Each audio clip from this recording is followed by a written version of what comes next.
이 새벽에 우리에게 주시는 하나님의 말씀은 베드로전서 3장 13절부터 22절까지의 말씀입니다.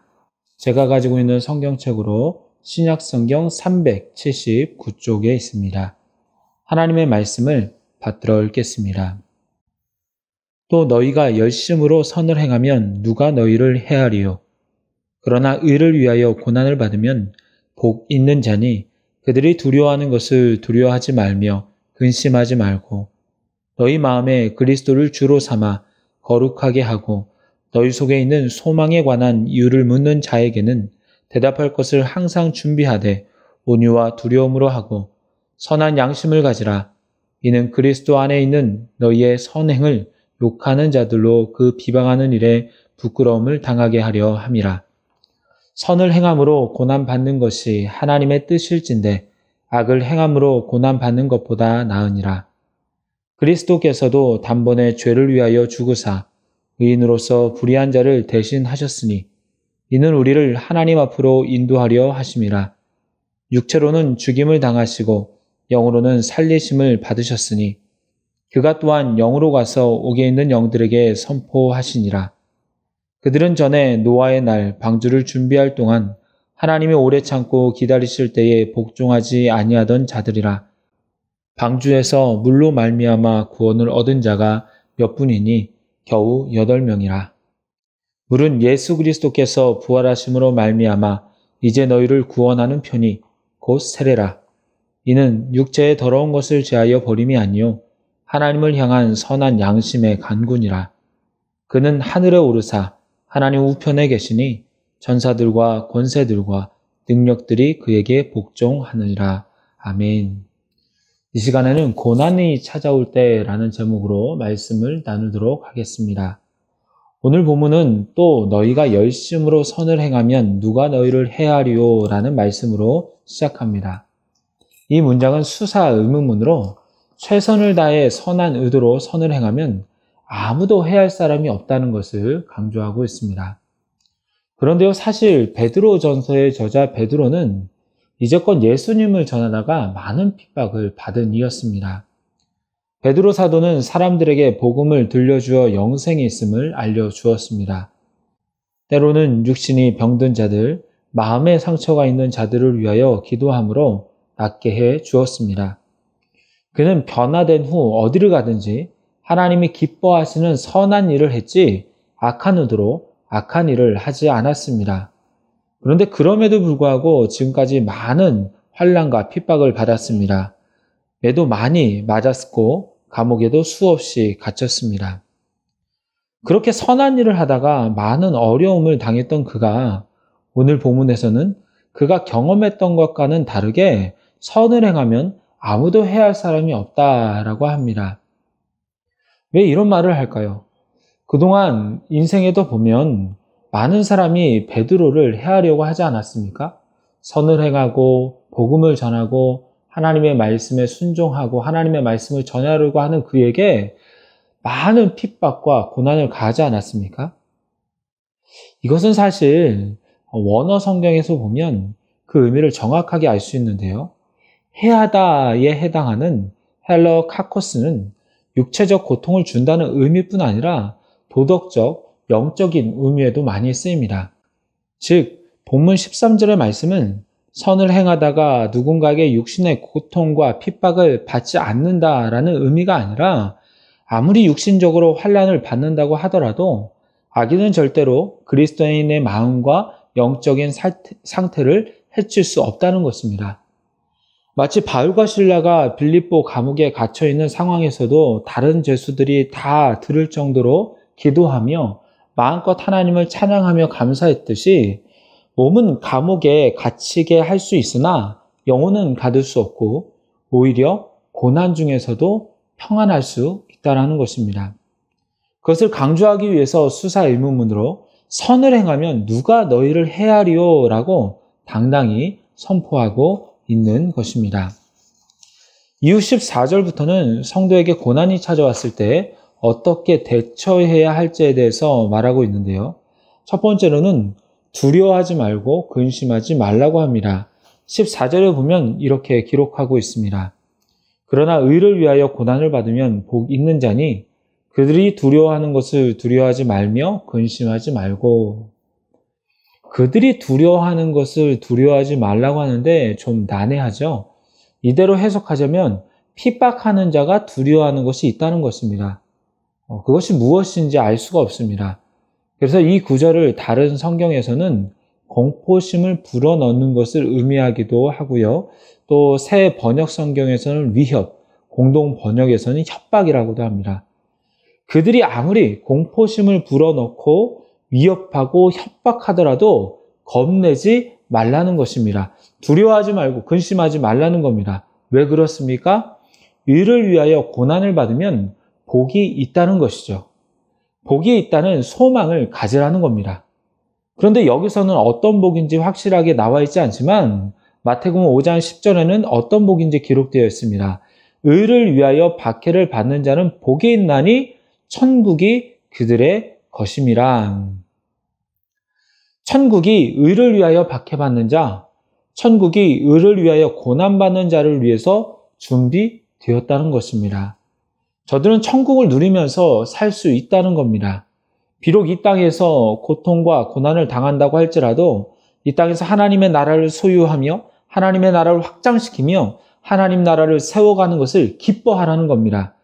또한 인생의 수고가 다 마치고 하나님 나라에서 누리게 될 그 영광을 바라보며 그 복된 삶을 바라보며 소망 가운데 하루하루 의를 위하여 사용하라는 것이죠. 그러기에 두려워하지 말고 근심하지 말라고 합니다.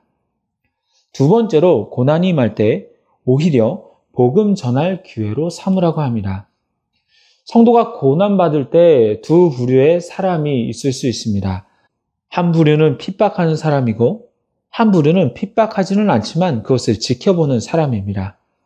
핍박하는 사람은 성도를 정말 끈질기다고 생각할 것입니다. 고집이 세다고 생각할 것입니다. 그러면서 어떻게든 그 고집을 꺾으려고 합니다. 그러나 그것을 지켜보는 사람은 생각합니다. 도대체 왜 저 사람은 이토록 신앙을 포기하지 않는 것일까? 도대체 기독교에는 무엇이 있길래 고난 중에서도 하나님을 바라보며 감사하며 기뻐하는 것일까? 아마도 다니엘의 세 친구를 바라보는 바벨론 사람들의 생각이 그랬을 것 같습니다. 저들이 믿는 하나님은 도대체 어떤 신이길래 저들이 목숨을 버리면서까지 신상에 절하지 않고 풀무불에 들어가고자 하는 것인가? 저게 무슨 의미가 있을까? 하지만 그럼에도 불구하고 사드락과 메삭과 아벳느고는 느부갓네살 앞에서 사람들 앞에서 이렇게 말합니다. 다니엘서 3장 17절에 보면 왕이여 우리가 섬기는 하나님이 계시다면 우리를 맹렬히 타는 풀무불 가운데에서 능히 건져내시겠고 왕의 손에서도 건져내시리이다. 그렇게 하지 아니하실지라도 우리가 왕의 신들을 섬기지도 아니하고 왕이 세우신 금신상에게 절하지도 아니할 줄을 아옵소서. 능히 건져내실 것이라는 믿음. 그리 아니하실지라도 어떤 결과가 나올지라도 주님을 신뢰하는 믿음. 그 믿음 가지고 나아갔을 때 그들은 예정대로 풀무불에 들어갔지만 하나님의 보호하심으로 살아날 수 있었고 이 일은 전화위복이 되어서 크신 하나님의 일을 높이는 사건이 되었습니다. 그러게 오늘 본문 15절에는 이렇게 기록하고 있습니다. 너희 마음에 그리스도를 주로 삼아 거룩하게 하고 너희 속에 있는 소망에 관한 이유를 묻는 자에게 대답할 것을 항상 준비하되 온유와 두려움으로 하고. 누군가 고난 중에서 왜 이렇게 신앙을 포기하지 않습니까? 당신들 속에 있는 소망이 무엇입니까? 라고 묻는다면 항상 대답할 것을 준비하라는 겁니다.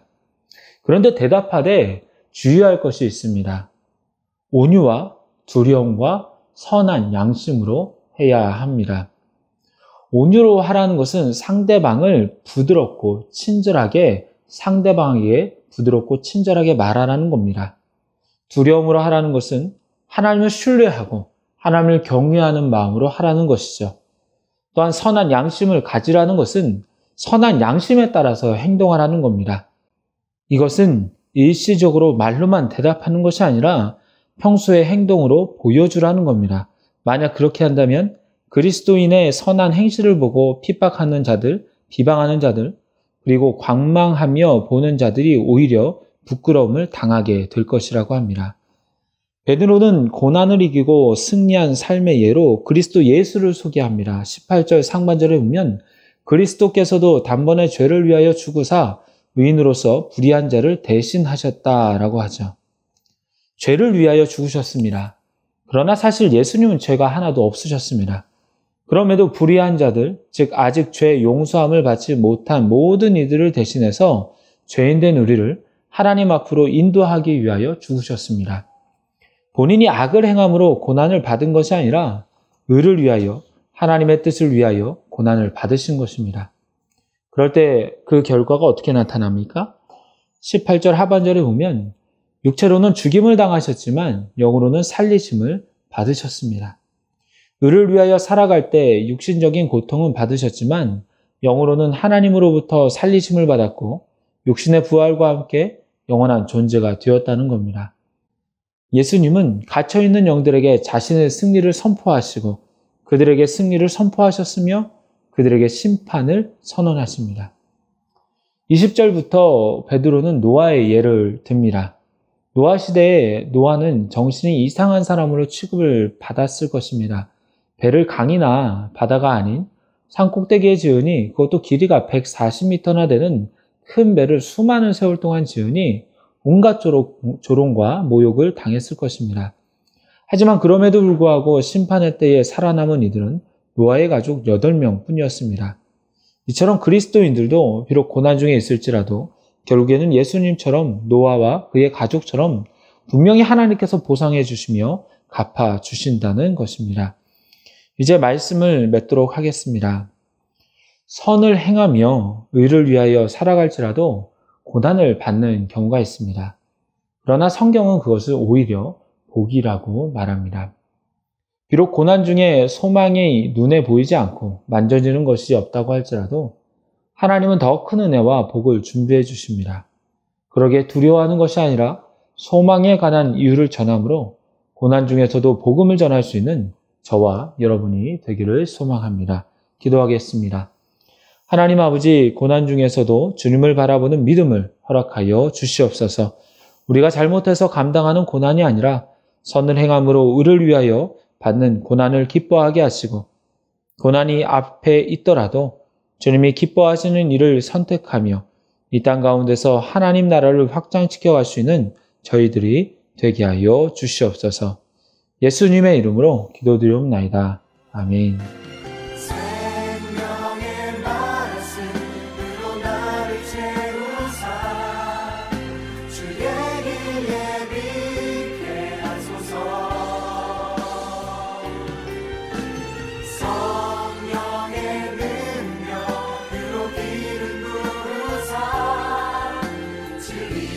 선포하